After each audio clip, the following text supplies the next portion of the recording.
Brought to you by the all-new 2014 Toyota Corolla. Welcome to Stuff You Should Know from HowStuffWorks.com.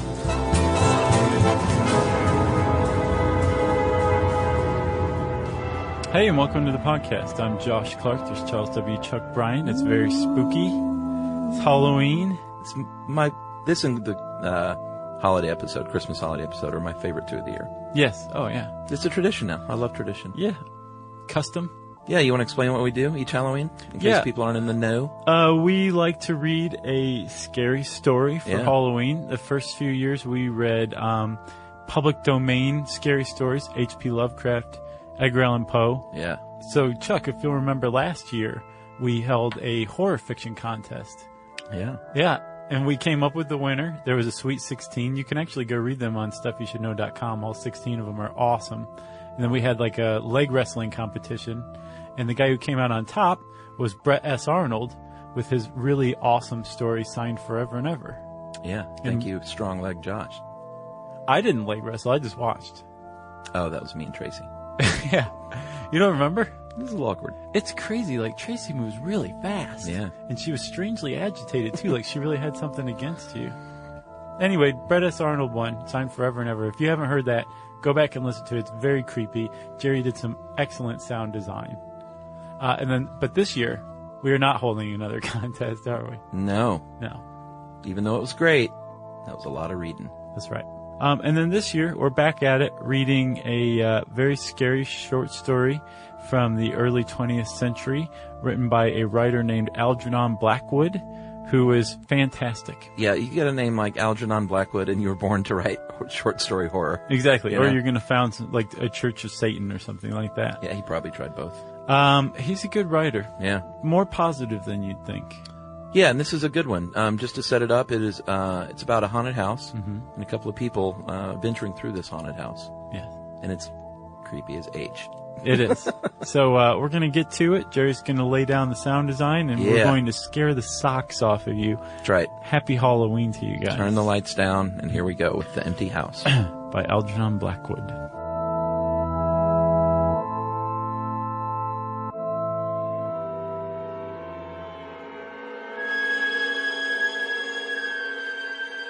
Certain houses, like certain persons, manage somehow to proclaim at once their character for evil.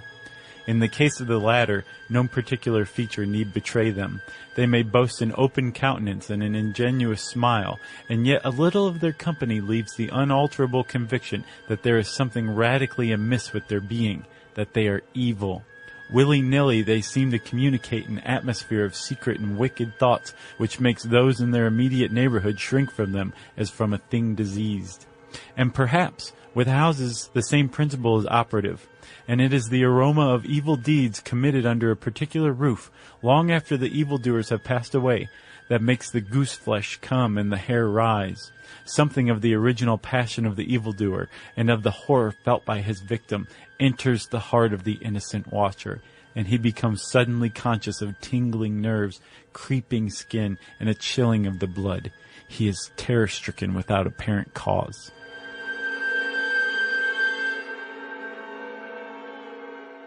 There was manifestly nothing in the external appearance of this particular house to bear out the tales of the horror that was said to reign within. It was neither lonely nor unkempt.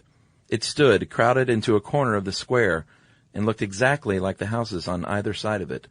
It had the same number of windows as its neighbors, the same balcony overlooking the gardens, the same white steps leading up to the heavy black front door, and in the rear there was the same narrow strip of green, with neat box borders running up to the wall that divided it from the backs of the adjoining houses. Apparently, too, the number of the chimney pots on the roof was the same, the breadth and angle of the eaves, and even the height of the dirty area railings. And yet this house in the square, that seemed precisely similar to its 50 ugly neighbors, was a matter of fact entirely different. Horribly different. Wherein lay this marked, invisible difference is impossible to say.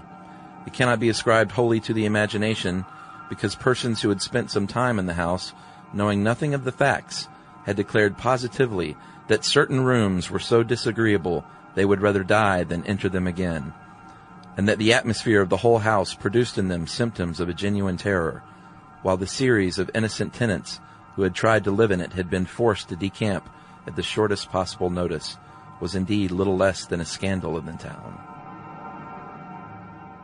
When Shorthouse arrived to pay a weekend visit to his Aunt Julia in her house on the seafront at the other end of town, he found her charged to the brim with mystery and excitement. He had only received her telegram that morning, and he had come anticipating boredom. But the moment he touched her hand and kissed her apple-skin wrinkled cheek, he caught the first wave of her electrical condition. The impression deepened when he learned that there were to be no other visitors, and that he had been telegraphed for with a very special object. Something was in the wind, and the something would doubtless bear fruit, for this elderly spinster aunt, with a mania for psychical research, had brains as well as willpower, and by hook or by crook she usually managed to accomplish her ends.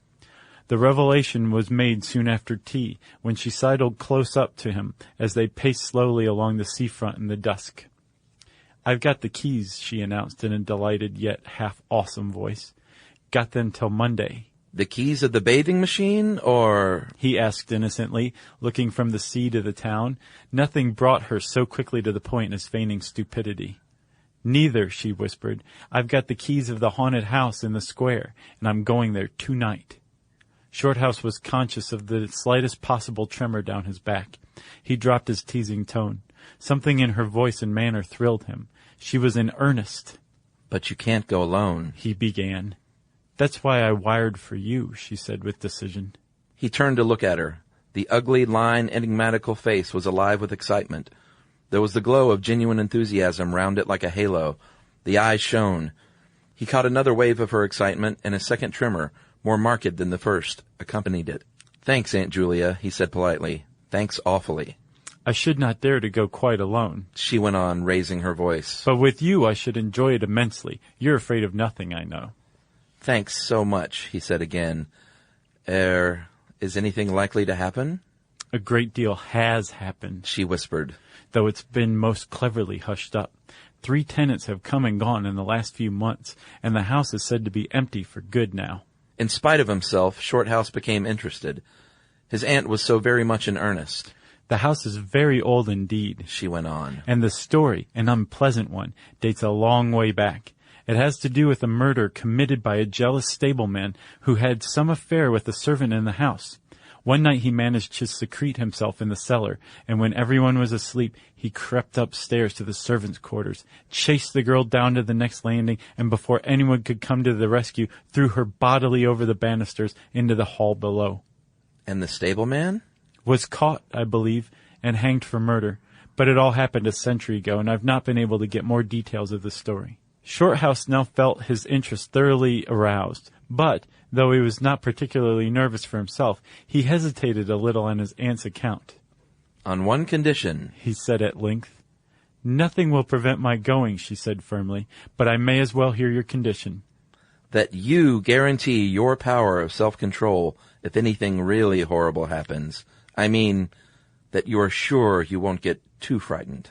"Jim," she said scornfully, "I'm not young, I know, nor are my nerves, but with you I should be afraid of nothing in the world." This, of course, settled it, for Shorthouse had no pretensions to being other than a very ordinary young man, and an appeal to his vanity was irresistible. He agreed to go. Instinctively, by a sort of subconscious preparation, he kept himself and his forces well in hand the whole evening, compelling an accumulative reserve of control by that nameless inward process of gradually putting all the emotions away and turning the key upon them. A process difficult to describe but wonderfully effective, as all men who have lived through severe trials of the inner man well understand. Later it stood him in good stead. But it was not until 10:30, when they stood in the hall, well in the glare of friendly lamps, and still surrounded by comforting human influences, that he had to make the first call upon this store of collected strength. For, once the door was closed, and he saw the deserted, silent street stretching away white in the moonlight before them, it came to him clearly that the real test that night would be in dealing with 2 fears instead of one. He would have to carry his aunt's fear as well as his own. And, as he glanced down at her sphinx-like countenance and realized that it might assume no pleasant aspect in a rush of real terror, he felt satisfied with only one thing in the whole adventure, that he had confidence in his own will and power to stand against any shock that might come. Okay, little recap here. Got a dude and his aunt checking out this haunted house that she has the keys to. Yep. Apparently a guy killed a lady there years before. A century ago. And it sounds like this Shorthouse guy is handsome and brave. Yes. And I'm the aunt. And you're the aunt. Okay. All right, here we go. Slowly they walked through the empty streets of the town. A bright autumn moon silvered the roofs, casting deep shadows. There was no breath of wind, and the trees in the formal gardens by the seafront watched them silently as they passed along. To his aunt's occasional remarks, Shorthouse made no reply, realizing that she was simply surrounding herself with mental buffers, saying ordinary things to prevent herself thinking of extraordinary things. Few windows showed lights, and from scarcely a single chimney came smoke or sparks. Shorthouse had already begun to notice everything, even the smallest details. Presently they stopped at the street corner and looked up at the name on the side of the house, full in the moonlight, and with one accord, but without remark, turned into the square and crossed over to the side of it that lay in shadow. The number of the house is 13, whispered a voice at his side, and neither of them made the obvious reference, but passed across the broad sheet of moonlight and began to march up the pavement in silence. It was about halfway up the square that Shorthouse felt an arm slipped quietly but significantly into his own, and knew then that their adventure had begun in earnest, and that his companion was already yielding imperceptibly to the influences against them. She needed support. And if you people are picturing Josh and I arm in arm, and Josh wearing a dress, then you're right on the money. With like a gray wig with a bun. Yeah, this is Anthony Perkins and Mom. Exactly. A few minutes later, they stopped before a tall, narrow house that rose before them into the night, ugly in shape and painted a dingy white. Shutterless windows, without blinds, stared down upon them, shining here and there in the moonlight. There were weather streaks in the wall and cracks in the paint, and the balcony bulged out from the first floor a little unnaturally. But beyond this generally forlorn appearance of an unoccupied house, there was nothing at first sight to single out this particular mansion for the evil character it had most certainly acquired. Taking a look over their shoulders to make sure they had not been followed, they went boldly up the steps and stood against the huge black door that fronted them forbiddingly. But the first wave of nervousness was now upon them, and Shorthouse fumbled a long time with the key before he could fit it into the lock at all. For a moment, if truth were told, they both hoped it would not open, for they were a prey to various unpleasant emotions as they stood there on the threshold of their ghostly adventure. Shorthouse, shuffling with the key and hampered by the steady weight on his arm, certainly felt the solemnity of the moment. It was as if the whole world, for all experience, seemed at that instant concentrated in his own consciousness, were listening to the grating noise of that key. A stray puff of wind wandering down the empty street woke a momentary rustling in the trees behind them, but otherwise this rattling of the key was the only sound audible, and at last it turned in the lock, and the heavy door swung open and revealed a yawning gulf of darkness beyond. With a last glance at the moonlit square, they passed quickly in, and the door slammed behind them with a roar that echoed prodigiously through empty halls and passages. But, instantly, with the echoes, another sound made itself heard, and Aunt Julia leaned suddenly so heavily upon him that he had to take a step backwards to save himself from falling. A man had coughed close beside them, so close that it seemed they must have been actually by his side in the darkness. With the possibility of practical jokes in his mind, Shorthouse at once swung his heavy stick in the direction of the sound, but it meant nothing more than solid air. He heard his aunt give a little gasp beside him. "There's someone here," she whispered. "I heard him." "Be quiet," he said sternly. It was nothing but the noise of the front door. "Oh, get a light, quick," she added, as her nephew, fumbling with a box of matches, opened it upside down and let them fall with a rattle onto the stone floor. The sound, however, was not repeated, and there was no evidence of retreating footsteps. In another minute they had a candle burning, using an empty end of a cigar case as a holder, and when the first flare had died down, he held the impromptu lamp aloft and surveyed the scene. and it was dreary enough in all conscience, for there is nothing more desolate in all the abodes of men than an unfurnished house, dimly lit, silent and forsaken, and yet tenanted by rumor with the memories of evil and violent histories. They were standing in a wide hallway. On their left was the open door of a spacious dining room, and in front of the hall ran, ever narrowing, into a long dark passage that led apparently to the top of the kitchen stairs. The broad, uncarpeted staircase rose in a suite before them, everywhere draped in shadows, except for a single spot about halfway up, where the moonlight came in through the window and fell on a bright patch on the boards. This shaft of light shed a faint radiance above and below it, lending to the objects within its reach a misty outline that was infinitely more suggestive and ghostly than complete darkness. Filtered moonlight always seems to paint faces on the surrounding gloom, and as Shorthouse peered up into the well of darkness and thought of the countless empty rooms and passages in the upper part of the house, he caught himself longing again for the safety of the moonlit square, or the cozy, bright drawing room they had left an hour before. Then, realizing that these thoughts were dangerous, he thrust them away again and summoned all his energy for concentration on the present. "Aunt Julia," he said aloud severely, "we must now go through the house from top to bottom and make a thorough search." The echoes of his voice died away slowly all over the building, and in the intense silence that followed, he turned to look at her. In the candlelight, he saw that her face was already ghastly pale, but she dropped his arm for a moment and said in a whisper, stepping close in front of him, "I agree. We must be sure there's no one hiding. That's the first thing." She spoke with evident effort, and he looked at her with admiration.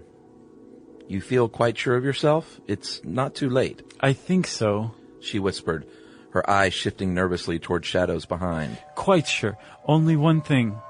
"What's that?" "You must never leave me alone for an instant." "As long as you understand that any sound or appearance that must be investigated at once, for to hesitate means to admit fear. That is fatal." "Agreed," she said, a little shakily, after a moment's hesitation. "I'll try." Arm in arm, Shorthouse holding the dripping candle and the stick, while his aunt carried the cloak over her shoulders, figures of utter comedy to all but themselves, they began a systematic search.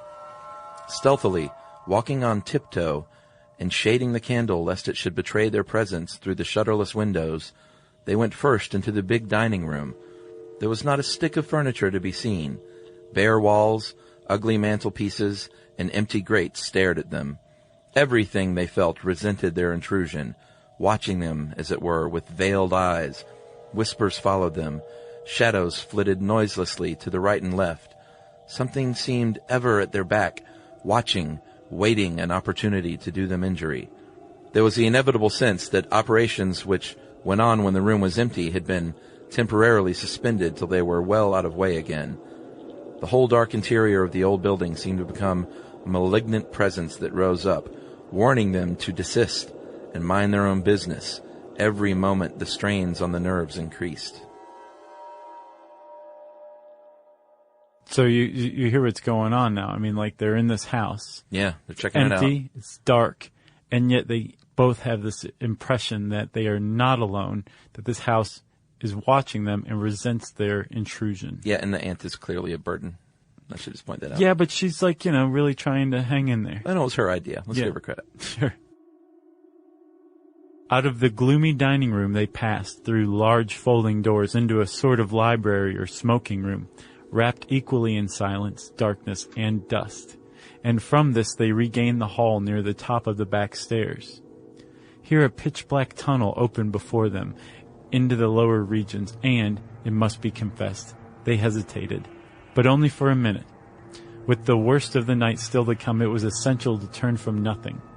Aunt Julia stumbled at the top of the dark descent, ill-lit by the flickering candle, and even Shorthouse felt at least half the decision go out of his legs. "Come on," he said peremptorily, and his voice ran on and lost itself in the dark, empty spaces below. "I'm coming," she faltered, catching his arm with unnecessary violence.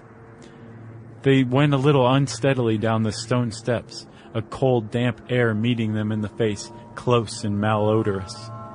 The kitchen, into which the stairs led along a narrow passage, was large with a lofty ceiling.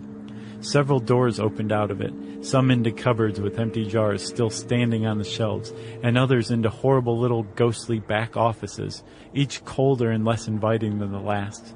Black beetles scurried over the floor, and once, when they knocked against a deal table standing in the corner, something about the size of a cat jumped down with a rush and fled scampering across the stone floor into the darkness. Everywhere there was a sense of recent occupation, an impression of sadness and gloom. Leaving the main kitchen, they went toward the scullery. The door was standing ajar, and as they pushed it open to its full extent, Aunt Julia uttered a piercing scream, which she instantly tried to stifle by placing her hand over her mouth.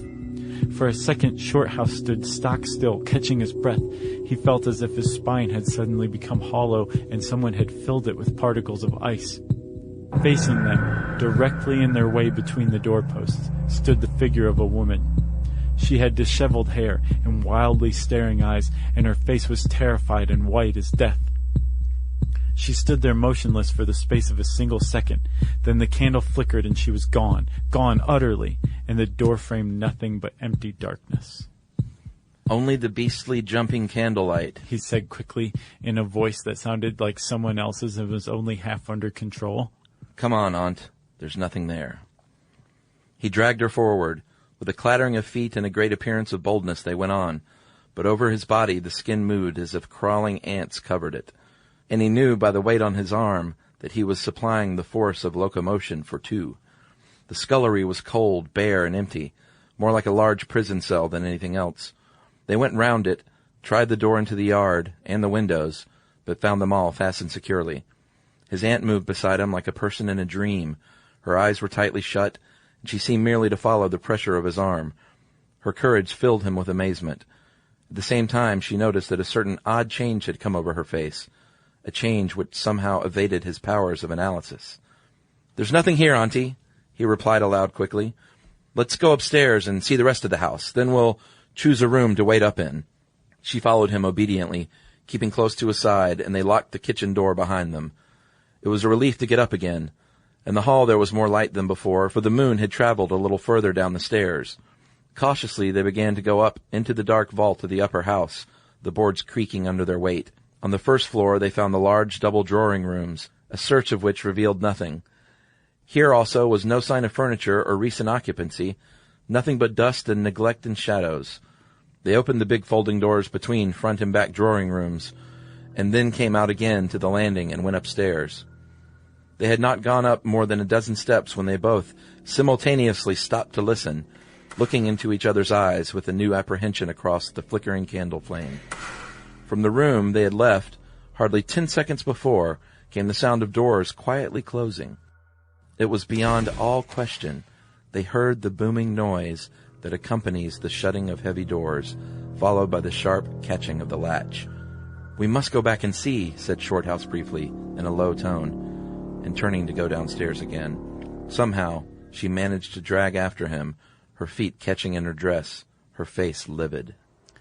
When they entered the front drawing room, it was plain that the folding doors had been closed, half a minute before.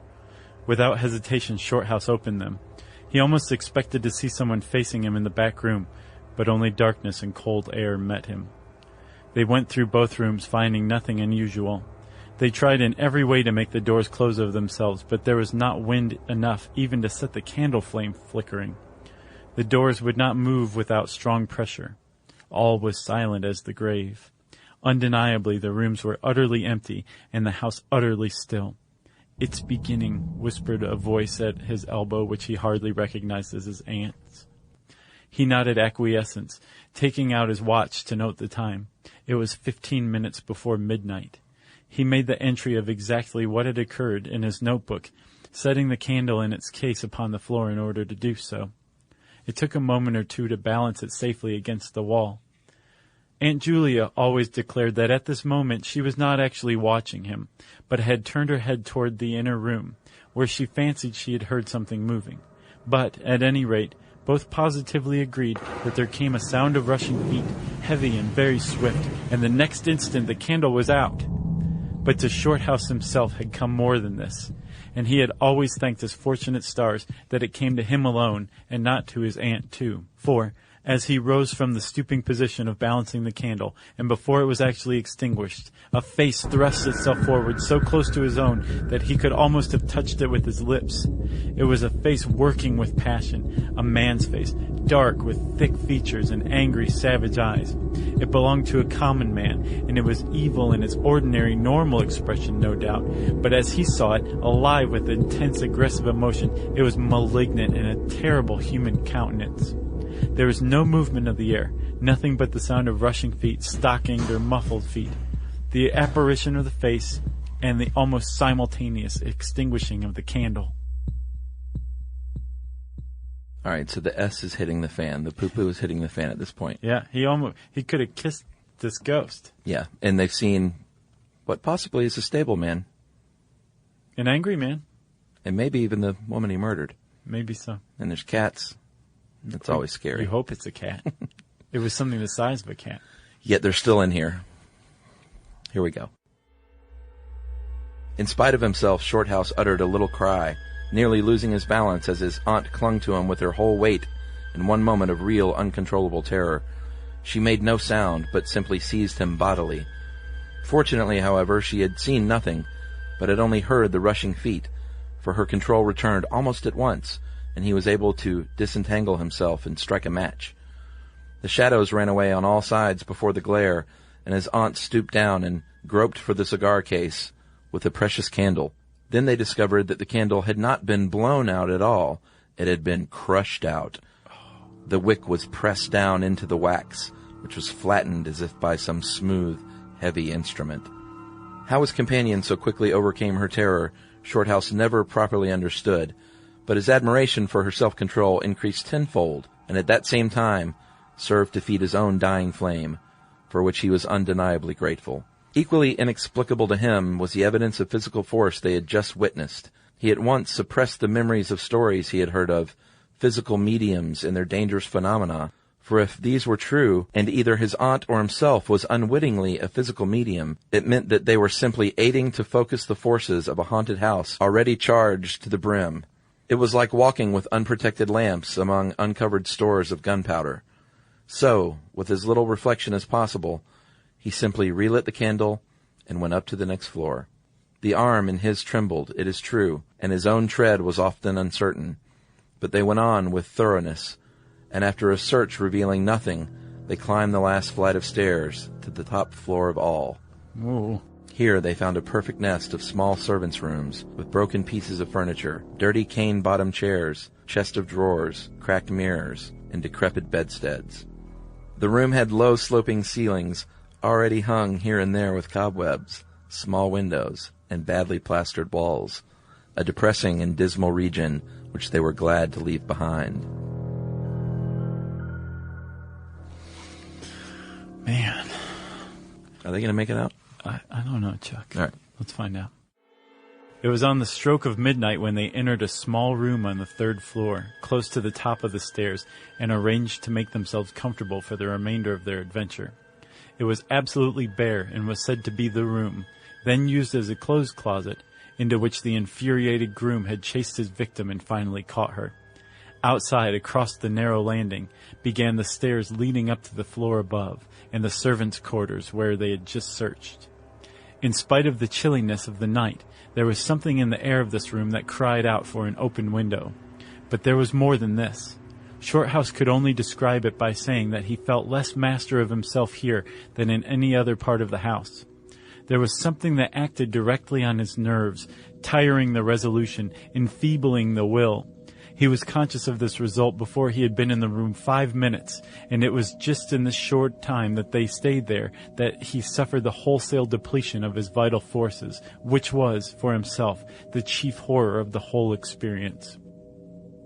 They put the candle on the floor of the cupboard, leaving the door a few inches ajar, so that there was no glare to confuse the eyes, and no shadow to shift about on walls and ceiling. Then they spread the cloak on the floor and sat down to wait, with their backs against the wall. Shorthouse was within 2 feet of the door onto the landing. His position commanded a good view of the main staircase leading down into the darkness, and also of the beginning of the servants' stairs going to the floor above. The heavy stick lay beside him within easy reach. The moon was now high above the house. Through the open window they could see the comforting stars like friendly eyes watching in the sky. One by one the clocks of the town struck midnight, and when the sounds died away, the deep silence of a windless night fell again over everything. Only the boom of the sea, far away and lugubrious, filled the air with hollow murmurs. Lugubrious. You're in big trouble. I'm just glad he didn't say deleterious. Inside the house, the silence became awful. Awful, he thought, because any minute now it might be broken by sounds of portending terror. The strain of waiting told more and more severely on the nerves. They talked in whispers when they talked at all, for their voices aloud sounded queer and unnatural. A chilliness not altogether due to the night air invaded the room and made them cold. The influences against them, whatever these might be, were slowly robbing them of self-confidence and the power of decisive action. Their forces were on the wane, and the possibility of real fear took on a new and terrible meaning. He began to tremble for the elderly woman by his side, whose pluck could hardly save her beyond a certain extent. He heard the blood singing in his veins. It sometimes seemed so loud that he fancied it prevented his hearing properly certain other sounds that were beginning very faintly to make themselves audible in the depths of the house. Every time he fastened his attention on the sounds, they instantly ceased. They certainly came no nearer. Yet he could not rid himself of the idea that movement was going on somewhere in the lower regions of the house. The drawing-room floor, where the doors had been so strangely closed, seemed too near. The sounds were further off than that. He thought of the great kitchen with the scurrying black beetles and of the dismal little scullery. But somehow or other, they did not seem to come from there either. Surely they were not outside the house. Then, suddenly, the truth flashed into his mind, and for the space of a minute he felt as if his blood had stopped flowing and turned to ice. The sounds were not downstairs at all. They were upstairs. Upstairs, somewhere among those horrid, gloomy little servants' rooms, with their bits of broken furniture, low ceilings, and cramped windows. Upstairs, where the victim had first been disturbed and stalked her to death. And the moment he discovered where the sounds were, he began to hear them more clearly. It was the sound of feet, moving stealthily along the passage overhead, in and out among the rooms, and past the furniture. He turned quickly to steal a glance at the motionless figure seated beside him, to note whether she had shared his discovery. The faint candlelight coming through the crack in the cupboard door threw her strongly marked face into a vivid relief against the white of the wall. But it was something else that made him catch his breath and stare again. An extraordinary something had come into her face and seemed to spread over her features like a mask. It smoothed out the deep lines and drew the skin everywhere a little tighter so that the wrinkles disappeared. It brought into the face, with the sole exception of the old eyes, an appearance of youth and almost of childhood. He stared in speechless amazement that was dangerously near to horror. It was his aunt's face indeed, but it was her face of 40 years ago, the vacant, innocent face of a girl. He had heard stories of that strange effect of terror which could wipe a human countenance clean of other emotions, obliterating all previous expressions, but he had never realized that it could be literally true, or could mean anything so simply horrible as what he now saw. For the dreadful signature of overmastering fear was written plainly in that utter vacancy of the girlish face beside him, and when, feeling his intense gaze, she turned to look at him, he instinctively closed his eyes tightly to shut out the sight. Yet when he turned a minute later, his feelings well in hand, he saw to his intense relief another expression. His aunt was smiling, and though the face was deathly white, the awful veil had lifted and the normal look was returning. "Anything wrong?" was all he could think of to say at the moment, and the answer was eloquent, coming from such an old woman. "I feel cold and a little frightened," she whispered. He offered to close the window, but she seized hold of him and begged him not to leave her side, even for an instant. "It's upstairs, I know," she whispered with an odd half-laugh. "But I can't possibly go up." But Shorthouse thought otherwise, knowing that in action lay their best hope of self-control. He took the brandy flask and poured out a glass of neat spirit, stiff enough to help anybody over anything. That's a good move. She swallowed it with a little shiver. His only idea now was to get out of the house before her collapse became inevitable, but this could not safely be done by turning tail and running from the enemy. Inaction was no longer possible. Every minute he was growing less master of himself, and desperate, aggressive measures were imperative without further delay. Moreover, the action must be taken towards the enemy, not away from it. The climax, if necessary and unavoidable, would have to be faced boldly. He could do it now, but in 10 minutes he might not have the force left to act for himself, much less for both. Upstairs the sounds were meanwhile becoming louder and closer, accompanied by the occasional creaking of the boards. Someone was moving stealthily about, stumbling now and then awkwardly against the furniture. Waiting a few moments to allow the tremendous dose of spirits to produce its effect, and knowing this would last but a short time under the circumstances, Shorthouse then quietly got on his feet, saying in a determined voice, "Now, Aunt Julia, we'll go upstairs and find out what all this noise is about. You must come too. It's what we agreed." See, he's gotten a little whiskey in his belly. Yeah, he's a little drunk. And he's like, "Get your butt up here. Right. You drug me into this." Yeah. Brandy saves the day again. He picked up his stick and went to the cupboard for the candle. A limp form rose shakily beside him, breathing hard, and he heard a voice say very faintly something about being ready to come. The woman's courage amazed him. It was so much greater than his own, and, as they advanced, holding aloft the dripping candle, some subtle force exhaled from this trembling, white-faced old woman at his side that was the true source of his inspiration. It held something really great that shamed him and gave him the support without which he would have proved far less equal to the occasion. They crossed the dark landing, avoiding with their eyes the deep black space over the banisters. Then they began to mount the narrow staircase to meet the sounds which, minute by minute, grew louder and nearer. About halfway up the stairs, Aunt Julia stumbled, and Shorthouse turned to catch her by the arm. And just at that moment there came a terrific crash in the servants' corridor overhead. It was instantly followed by a shrill, agonized scream that was a cry of terror and a cry for help melted into one. Before they could move aside or go down a single step, someone came rushing along the passage overhead, blundering horribly, racing madly at full speed, 3 steps at a time down the very staircase where they stood. The steps were light and uncertain, but close behind them sounded the heavier tread of another person, and the staircase seemed to shake.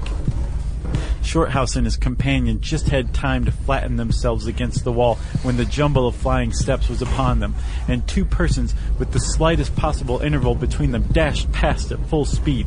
It was a perfect whirlwind of sound breaking in upon the midnight silence of the empty building. The 2 runners, pursuer and pursued, had passed clean through them where they stood, and already with a thud the boards below had received the first one, then the other. Yet they had seen absolutely nothing. Not a hand or an arm or a face or even a shred of flying clothing. Then came a second's pause. Then the first one, the lighter of the 2, obviously the pursued one, ran with uncertain footsteps into the little room which Shorthouse and his aunt had just left. The heavier one followed. There was a sound of scuffling, gasping, and smothered screaming, and then out on the landing came the step of a single person treading weightily. A dead silence followed for the space of half a minute, and then was heard a rushing sound through the air. It was followed by a dull, crashing thud in the depths of the house below, on the stone floor of the hall. Utter silence reigned after. Nothing moved. The flame of the candle was steady. It had been steady the whole time, and the air had been undisturbed by any movement whatsoever. Palsied with terror, Aunt Julia, without waiting for her companion, began fumbling her way downstairs. She was crying gently to herself, and when Shorthouse put his arm round her and half carried her, he felt that she was trembling like a leaf. He went into the little room and picked up the cloak from the floor, and arm in arm, walking very slowly, without speaking a word or looking once behind them, they marched down the 3 flights into the hall. In the hall they saw nothing, but the whole way down the stairs they were conscious that someone followed them, step by step. When they went faster, it was left behind, and when they went more slowly, it caught them up. But never once did they look behind to see, and at each turning of the staircase, they lowered their eyes for fear of the following horror they might see upon the stairs above. With trembling hands, Shorthouse opened the front door, and they walked out into the moonlight and drew a deep breath of the cool night air blowing in from the sea.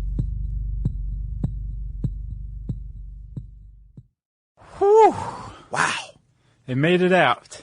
Yeah, and sounds like the stableman threw the girl over the banister once again. I have a feeling he does that every night. You think so? Or at the very least on the anniversary of the night of the murder. Yeah. Isn't that how ghosts work? Yeah, creepy stuff. Good stuff. Good one. Congratulations. Congratulations to you too, sir. Jerry. You're a fine shorthouse. Jerry, can't wait to, and you're a fine aunt. And leaf shaky lady? Yeah, sure. Jerry, can't wait to hear the sound design. It's always a treat for us. Yeah, and everyone out there, if you like this, Algernon Blackwood has a lot of other good stuff. Yeah. Check it out, and have a really happy Halloween. Yeah, be safe out there.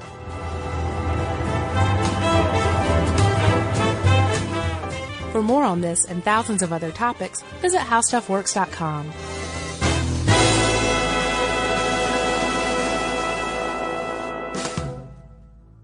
Brought to you by the all-new 2014 Toyota Corolla.